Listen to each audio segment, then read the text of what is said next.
Halo sobat, Assalamualaikum warahmatullahi wabarakatuh. Berjumpa lagi di channel Solusi Obat, yaitu channel yang membahas tentang obat kimia maupun obat herbal. Kali ini kita akan membahas obat yang namanya Floxifar. Sebelum kita ke pembahasan, marilah kita bersolawat, Allahumma sholli ala Sayyidina Muhammad wa ala ali Sayyidina Muhammad. Insya Allah kita akan mendapatkan syafaatnya di hari akhir nanti, amin ya robbal alamin. Teman-teman, Floxifar adalah obat untuk mengatasi berbagai jenis infeksi bakteri, seperti infeksi saluran kemih, infeksi kulit, hingga infeksi pernapasan. Floxifar mengandung bahan aktif ciprofloxacin. Obat ini tersedia dalam bentuk kaplet yang hanya bisa diperoleh dengan resep dokter. Ciprofloxacin di dalam Floxifar tergolong dalam kelompok antibiotik jenis quinolone. Obat ini bekerja dengan cara menghambat DNA gyrase, yaitu enzim penting yang dibutuhkan bakteri untuk bertahan hidup dan memperbanyak diri. Berbekal cara kerja tersebut, Floxifar dapat menghentikan bakteri penyebab infeksi dan gejala yang disebabkannya. Beberapa penyakit akibat infeksi bakteri yang bisa diobati dengan Floxifar meliputi pneumonia, infeksi saluran kemih, termasuk prostatitis atau sistitis, infeksi menular seksual, seperti uretritis atau cervicitis gonore, infeksi saluran pencernaan, misalnya demam tifoid, infeksi tulang dan sendi, infeksi kulit dan jaringan lunak. Perlu diingat bahwa obat berbahan aktif ciprofloxacin, termasuk Floxifar, tidak bisa digunakan untuk mengatasi infeksi virus, seperti flu atau common cold, batuk pilek biasa. Peringatan sebelum mengonsumsi Floxifar. Floxifar hanya boleh digunakan sesuai dengan resep dokter. Berikut ini adalah beberapa hal penting yang perlu diperhatikan sebelum mengonsumsi Floxifar. Beritahu dokter tentang riwayat alergi yang Anda miliki.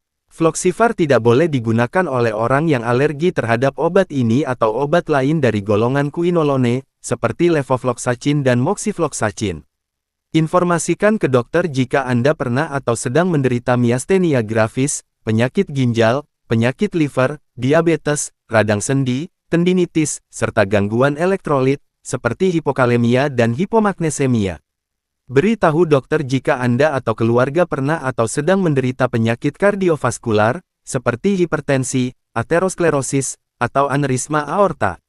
Informasikan kepada dokter jika Anda atau keluarga Anda memiliki riwayat gangguan irama jantung, aritmia, kelainan pada hasil EKG, atau henti jantung mendadak pada usia muda.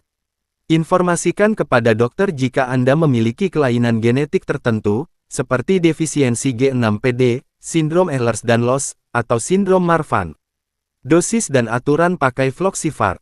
Dosis Floxifar yang diresepkan oleh dokter dapat berbeda-beda untuk tiap pasien. Berikut ini adalah dosis umum penggunaan Floxifar berdasarkan kondisi pasien. Kondisi, infeksi saluran pernapasan dan infeksi kulit. Dewasa, 1–1,5 kaplet, 2 kali sehari, selama 7–14 hari. Kondisi, demam tifoid tipes. Dewasa, 1 kaplet, 2 kali sehari, selama 7 hari. Kondisi, prostatitis. Dewasa, 1–1,5 kaplet, 2 kali sehari. Lama pengobatan 2–4 minggu untuk prostatitis akut atau 4–6 minggu untuk prostatitis kronis. Kondisi, sistitis. Dewasa, untuk sistitis ringan, dosisnya 1 kaplet, 2 kali sehari, selama 3 hari. Untuk sistitis berat, dosisnya 1 kaplet, 2 kali sehari, selama 7 hari. Kondisi, infeksi tulang dan sendi. Dewasa, 1–1,5 kaplet, 2 kali sehari. Lama pengobatan maksimal 3 bulan. Kondisi, radang panggul, radang pada testis, orchitis, atau epididymitis akibat infeksi gonorea. Dewasa, 1–1,5 kaplet, 2 kali sehari, selama setidaknya 14 hari. Kondisi, uretritis atau cervicitis akibat infeksi gonorea. Dewasa, 1 kaplet sebagai dosis tunggal. Cara mengonsumsi Floxifar dengan benar. Ikutilah anjuran dokter dan bacalah informasi yang tertera pada label kemasan obat sebelum mengonsumsi Floxifar. Jangan mengurangi atau menambah dosis tanpa persetujuan dokter.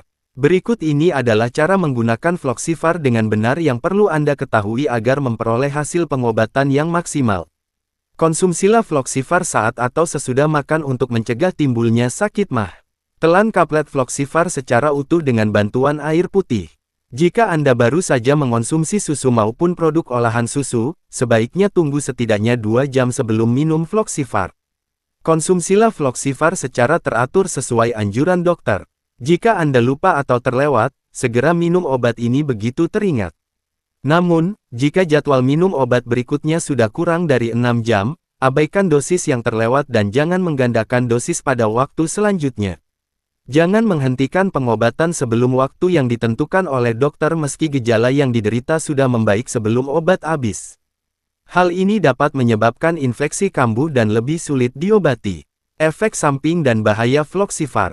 Beberapa efek samping yang bisa terjadi setelah mengonsumsi Floxifar adalah mual dan muntah, sakit perut, kantuk, diare, sakit mah, lelah atau lemas, keputihan dan gatal pada vagina. Periksakan diri ke dokter atau berkonsultasilah dengan dokter melalui chat jika efek samping tersebut tidak kunjung membaik atau makin parah. Dengan begitu, Anda bisa mendapatkan penanganan awal. Segera cari pertolongan medis jika muncul reaksi alergi obat atau efek samping yang lebih serius seperti di bawah ini. Reaksi alergi obat, yang ditandai dengan sulit bernapas, gatal-gatal, atau bengkak di bibir maupun kelopak mata. Demam, yang diikuti dengan ruam merah kengguan di seluruh tubuh yang melepuh dan mengelupas. Gejala tendinitis atau tendon robek, seperti nyeri, bengkak, kaku, atau sulit menggerakkan sendi tertentu. Gangguan irama jantung, yang gejalanya berupa denyut jantung cepat, tidak beraturan, pusing berat seperti akan pingsan, dan sesak napas. Jadi teman-teman, itulah pembahasan kita hari ini, semoga bermanfaat. Sampai jumpa di video berikutnya. Wassalamualaikum warahmatullahi wabarakatuh.